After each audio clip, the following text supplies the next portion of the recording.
Hi hello ನಮಸ್ತೆ ಯಕ್ಷೇನ್ಫೋ YouTube ವಾಹಿನಿಯನ್ನು ವೀಕ್ಷಿಸುತ್ತಿರುವಂತಹ ಎಲ್ಲರಿಗೂ ಪ್ರೀತಿಯ ನಮಸ್ಕಾರ. ನಾನು ನಿಮ್ಮ ಪ್ರೀತಿಯ ಸತೀಶ್ ಸಾಲ್ಯಾನ್. ನಮ್ಮ ವಾಹಿನಿಯಲ್ಲಿ ಯಕ್ಷಗಾನಕ್ಕೆ ಸಂಬಂಧಪಟ್ಟ ಹಾಗೆ ಅನೇಕ ವಿಡಿಯೋಗಳನ್ನು ನೀವು ನೋಡಿರ್ತೀರಿ. ಜೊತೆಗೆ ಯಕ್ಷ ಪಯಣದ ಕಥೆಯ ಹಿರಿಯ ಯಕ್ಷಗಾನ ಕಲಾವಿದರ ಸಂದರ್ಶನದ ವಿಡಿಯೋಗಳನ್ನು ಕೂಡ ನೀವು ನಮ್ಮ ವಾಹಿನಿಯ ಮುಖಾಂತರ ನೋಡಿದವರಿದ್ದೀರಿ. ಹಾಗಾಗಿ ಸ್ವಲ್ಪ ವಿಭಿನ್ನತೆ ಇರಲಿ ಅಂತ ಹೇಳಿ ನನ್ನ ಯಕ್ಷ ಪಯಣದ ವ್ಲಾಗ್ ಮಾಡಿ ಅಂತ ಅನೇಕ ಜನರು ನನ್ನ ಹತ್ರ ಕೇಳಿಕೊಂಡ್ರು. ನಾವು ಯಕ್ಷಗಾನ ಕಲಾವಿದರಾಗಿರೋದ್ರಿಂದ 6 ತಿಂಗಳು ತಿರುಗಾಟದಲ್ಲಿರ್ತೇವೆ. ಸೊ ದಿನಪ್ರತಿ ಹೇಗೆ ಹೋಗ್ತೇವೆ, ಏನು ವಿಚಾರ ಅಂತ ಹೇಳಿ ವ್ಲಾಗ್ ಮುಖಾಂತರ ಹೇಳಿ ಅಂತ ನನ್ನ ಜೊತೆ ಅನೇಕ ಜನರು ಕೇಳಿಕೊಂಡ್ರು. ನಾನು ಆಲ್ರೆಡಿ ಪಾಡ್ಕಾಸ್ಟ್ಗಳನ್ನು ಮಾಡುವಂಥದ್ದು, ಜೊತೆಗೆ ಹೀಗೆ ಯಕ್ಷಗಾನದ ವಿಡಿಯೋಗಳನ್ನು ಹಾಕುವಂಥದ್ದನ್ನು ಮಾತ್ರ ಮಾಡ್ತಾ ಇದ್ದೆ. ವ್ಲಾಗ್ ಬಗ್ಗೆ ಅಷ್ಟೊಂದು ನನಗೆ ಐಡಿಯಾಸ್ ಕೂಡ ಇಲ್ಲ. ಆದರೆ ಒಮ್ಮೆ ಟ್ರೈ ಮಾಡೋಣ ಅಂತ ಹೇಳಿ ಒಂದು ಫಸ್ಟ್ ವ್ಲಾಗನ್ನು ಟ್ರೈ ಮಾಡಿದ್ದೇನೆ. ತಪ್ಪಿದರೆ ದಯವಿಟ್ಟು ಕ್ಷಮೆ ಇರಲಿ. ಅದು ಶನಿವಾರ 13ನೇ ತಾರೀಕು. ಈ ವಿಡಿಯೋವನ್ನು ಅಪ್ಲೋಡ್ ಮಾಡುವಾಗ ಸ್ವಲ್ಪ ತಡ ಆಯಿತು. ಡ್ಯೂಟಿ ಮತ್ತು ಯಕ್ಷಗಾನ ಎರಡು ಒಟ್ಟೊಟ್ಟಿಗೆ ಇರೋದ್ರಿಂದ ಟೈಮ್ ಸಿಗಲಿಲ್ಲ. ಸೊ ಹಾಗಾಗಿ ಅಪ್ಲೋಡ್ ಮಾಡುವಾಗ ಚೂರು 1 ವೀಕ್ ಲೇಟ್ ಆಯಿತು. ನಮಗೆ ಬಜಪೆ ಹತ್ತಿರ ಯಕ್ಷಗಾನ ಇತ್ತು. ನಮ್ಮ ಮನೆ ಚಾರ್ಮಾಡಿ ಆಗಿರೋದ್ರಿಂದ ಚಾರ್ಮಾಡಿ ಕಕ್ಕಿಂಜೆಯಿಂದ ಬಜಪೆಗೆ ಹತ್ರ 80 ಕಿಲೋಮೀಟರ್ ದೂರದಲ್ಲಿ ಯಕ್ಷಗಾನ ಕಾರ್ಯಕ್ರಮ ಇತ್ತು. ಶನಿವಾರ ತನಕ ಕಾಲೇಜಿಗೆ ಹೋಗಿ ಡ್ಯೂಟಿಯನ್ನು ಮುಗಿಸಿ ಮನೆಗೆ ಬಂದೆ. ಹಾಗೆ ಊಟ ಎಲ್ಲ ಆಗಿ ಸ್ವಲ್ಪ ಹೊತ್ತು ನಿದ್ರೆ ಮಾಡೋಣ ಅಂತ ಹೇಳಿ ಮನೆಗೆ ಸಂಜೆ 5 ಗಂಟೆಗೆ ಎದ್ದು ಫ್ರೆಶ್ ಅಪ್ ಆಗಿ ಅಜ್ಜಿ ಕೊಟ್ಟ ಟೀ ಕುಡಿದು ಎಲ್ಲಿ ಕಾರ್ಯಕ್ರಮ, ಎಷ್ಟೊತ್ತಿಗೆ ಮನೆಗೆ ಬರ್ತಿ ಅಂತ ಹೇಳಿ ಅಮ್ಮ ಅಜ್ಜಿ ಎಲ್ಲ ಕೇಳ್ತಾ ಇದ್ದರು. ಸೊ ಅವರಿಗೆಲ್ಲ ವರದಿಯನ್ನು ಒಪ್ಪಿಸಿ ಆಯಿತು. ಇನ್ನೇನು ಹೊರಡಬೇಕು ಅನ್ನೋಷ್ಟರಲ್ಲಿ ನಮ್ಮ ಮನೆಯ ಸೆಕ್ಯೂರಿಟಿ 5 ನಾಯಿಗಳಿದೆ ಮನೆಯಲ್ಲಿ. ನಾನು ಸ್ವಲ್ಪ ನಾಯಿಯ ಪ್ರೇಮಿಯಾಗಿರೋದ್ರಿಂದ ಮನೆಯಲ್ಲಿ 5 ನಾಯಿಯನ್ನು ಸಾಕಿದ್ದೇನೆ. ಅದು ನನ್ನ ಆಸಕ್ತಿ ಅಷ್ಟೇ. ಅವರಿಗೆ ಯಥಾ ಪ್ರಕಾರ ಸ್ವಲ್ಪ ಮಾತಾಡಿ ಅವರಿಗೆ ಬಾಯಿಯನ್ನು ಮಾಡಿ ನನ್ನ ಲವ್ವರ್ ಹತ್ತಿರಕ್ಕೆ ಬಂದೆ. ಲವ್ವರ್ ಅಂತ ಹೇಳಿದರೆ ಏನು ಹುಡುಗಿ ಅಂತ ಅಂದ್ಕೊಳ್ಬೇಡಿ. ನಾನು ನನ್ನ ಬೈಕನ್ನು ಅಷ್ಟು ಪ್ರೀತಿ ಮಾಡ್ತೇನೆ. ಹೋಂಡಾ SP 125 ಸರಿಸುಮಾರು 3-4 ವರ್ಷಗಳಿಂದ ಎಲ್ಲೇ ಕಾರ್ಯಕ್ರಮ ಇದ್ದರೂ ನನ್ನನ್ನು ಹೊತ್ತು ತಿರುಗಾಡುವಂತಹ ಜವಾಬ್ದಾರಿಯನ್ನು ಹೊಂದಿದಂಥ ಇದೇ ನನ್ನ ಪ್ರೀತಿಯ ಅಂಬಾರಿ ಅಂತ ಹೇಳ್ಬೋದು. ಸೊ ಬೈಕ್ ಸ್ಟಾರ್ಟ್ ಮಾಡಿ ಮನೆಯಿಂದ ನೇರವಾಗಿ ಹೊರಟೆ.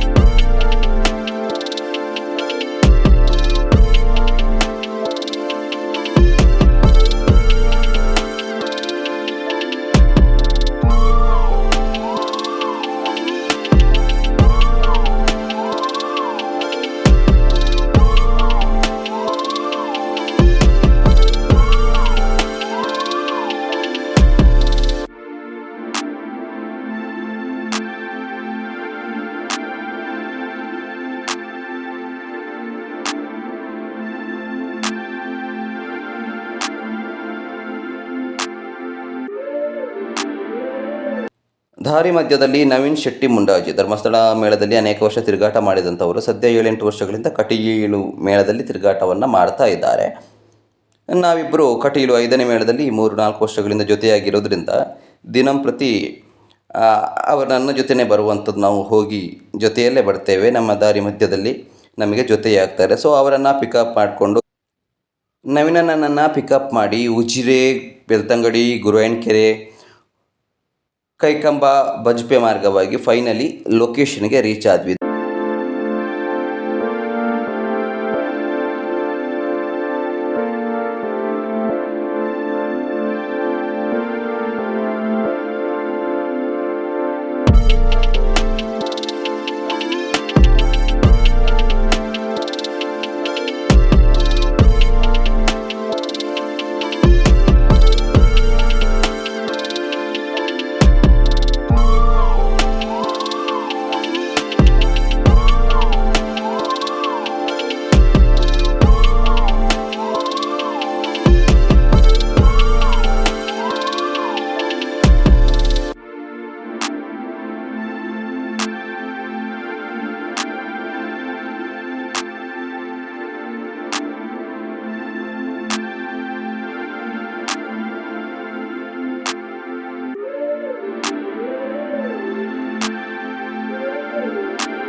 ದಾರಿ ಮಧ್ಯ ಶನಿವಾರ ಆಗಿರೋದ್ರಿಂದ ಸಂಜೆ ಹೊತ್ತು ಸಿಕ್ಕಾಪಟ್ಟೆ ಟ್ರಾಫಿಕ್ ಇತ್ತು. ಆದರೂ ಹೇಗೋ ಫೈನಲಿ 7:45 ಹೊತ್ತಿಗೆ ಕ್ಯಾಂಪ್ ಲೊಕೇಶನ್ಗೆ ರೀಚ್ ಆದೆ. ಆಗ ಫುಲ್ ಜನ ಸೇರಿದ್ರು, ಯಕ್ಷಗಾನ ಆಗ್ತಾಯಿತ್ತು.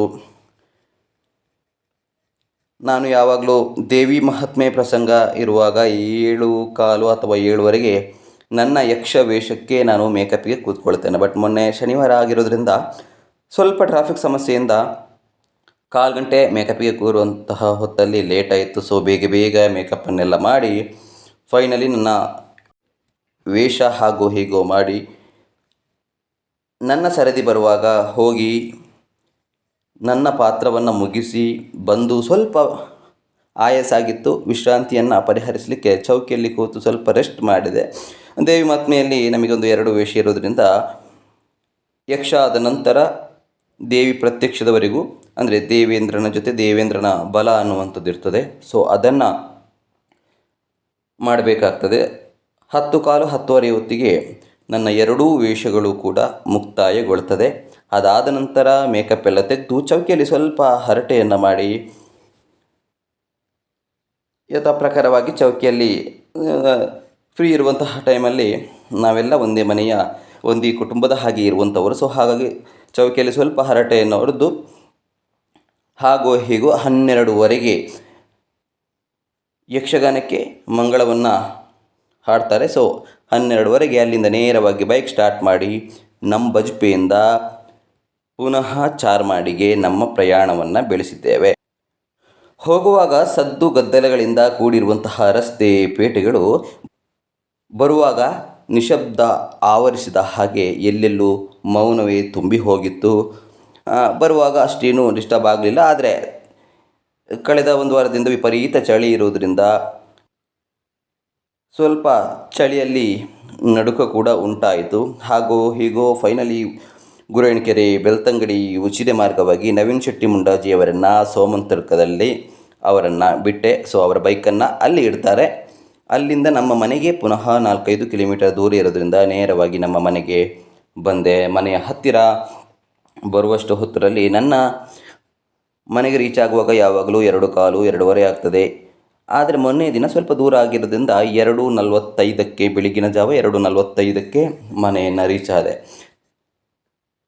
ಬಾಯ್ ಮಾಡಿ ಕಳುಹಿಸಿಕೊಟ್ಟಂತಹ ನಾಯಿಗಳು ಹಾಯ್ ಮಾಡೋದಕ್ಕೆ ಸಿದ್ಧರಾಗಿ ಕಾಯ್ತಾ ಇದ್ದರು. ಸೊ ಅವರಲ್ಲಿ ಸ್ವಲ್ಪ ಮಾತಾಡಿಸಿದೆ. ಯಥಾ ಪ್ರಕಾರವಾಗಿ ದಿನಲೂ ಬರುವಾಗ ನಾಯಿಗಳಿಗೆ ಏನಾದರೂ ತಿಂಡಿ ಚಟ್ಟಂಬಡೆಯೋ ಅದೋ ಇದೋ ಏನಾದರೂ ತೊಗೊಂಡು ಬರ್ತೇನೆ. ಬಟ್ ಮೊನ್ನೆ ದಿನ ಏನನ್ನೂ ತರಲಿಲ್ಲ. ಹಾಗಾಗಿ ನಾಯಿಗಳಿಗೆ ಸ್ವಲ್ಪ ನಿರಾಸೆ ಆಯಿತು. ಅವರಲ್ಲಿ ಮಾತಾಡಿ ನನ್ನ ಬೈಕಿಗೂ ವಿಪರೀತ ಚಳಿ ಅನ್ನುವಂಥದ್ದು ಆಗ್ತಾಯಿತ್ತು. ಬೈಕಿಗೆ ಬೆಡ್ಶೀಟನ್ನು ಹೊದಿಸಿ ಮನೆಗೆ ಕಾಲಿಟ್ಟು ಗಡಿಯಾರವನ್ನು ನೋಡಿದೆ ಅಂತಾದರೆ ಗಂಟೆ 2:45 ಆಗಿತ್ತು. ಇದು ಕೇವಲ ನನ್ನೊಬ್ಬನ ಯಕ್ಷಗಾನ ಜರ್ನಿಯ ವ್ಲಾಗ್ ಅಲ್ಲ. ನನ್ನ ಹಾಗೆ ಅನೇಕ ಕಲಾವಿದರು ದಿನಂಪ್ರತಿ, ಅಂದರೆ 6 ತಿಂಗಳ ಮಟ್ಟಿಗೆ ಇದೇ ರೀತಿಯ ಟೈಮ್ ಟೇಬಲನ್ನು ಅನುಸರಿಸುವಂಥವರು. ಸಂಜೆ ಹೊತ್ತಿಗೆ ಮನೆಯಿಂದ ಹೋಗ್ತಾರೆ, ಮಧ್ಯರಾತ್ರಿ 2 ಗಂಟೆ 3 ಗಂಟೆ ಅಥವಾ ಬೆಳಗಿನ ಜಾವ ಮನೆಯನ್ನು ಸೇರುವಂಥದ್ದು ಕಾಯಂ ಇದ್ದದ್ದೇ. ಹಾಗಾಗಿ ಅದರ ಬಗ್ಗೆ ಸ್ವಲ್ಪ ನೋಡುವವರಿಗೆ ಗೊತ್ತಾಗಲಿ ಅನ್ನೋ ಉದ್ದೇಶದಿಂದ ಈ ವಿಚಾರವನ್ನು ಹೇಳಿದ್ದೇನೆ ಅಷ್ಟೇ, ಅನ್ಯಥಾ ಭಾವಿಸಬೇಡಿ. ಮರುದಿನ ಭಾನುವಾರ ಆಗಿರೋದ್ರಿಂದ ಯಕ್ಷಪಯಣದ ಕಥೆಯನ್ನು ಒಬ್ಬರು ವಿಶೇಷ ಅತಿಥಿಗಳೊಂದಿಗೆ, ಯಕ್ಷಗಾನದ ಕಲಾವಿದರೊಂದಿಗೆ ಮಾಡುವುದಕ್ಕೆ ಬೆಳಿಗ್ಗೆ ಬೇಗ ಹೋಗಲಿಕ್ಕಿತ್ತು. ಸೊ ಸ್ವಲ್ಪ ಫ್ರೆಶ್ ಅಪ್ ಆಗಿ ನಿದ್ರೆಗೆ ಜಾರಿದೆ. ಇದು ನನ್ನ ಮೊದಲ ವ್ಲಾಗಿನ ಯಕ್ಷಪಯಣದ ಜರ್ನಿ ಅಂತ ಹೇಳ್ಬೋದು.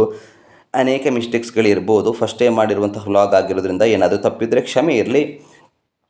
ಈ ವ್ಲಾಗ್ ಇಷ್ಟ ಆಗಿದೆ ಅಂತ ಹೇಳಿದರೆ ಲೈಕ್ ಮಾಡಿ, ಶೇರ್ ಮಾಡಿ, ಚಾನಲ್ಗೆ ಸಬ್ಸ್ಕ್ರೈಬ್ ಆಗಿ.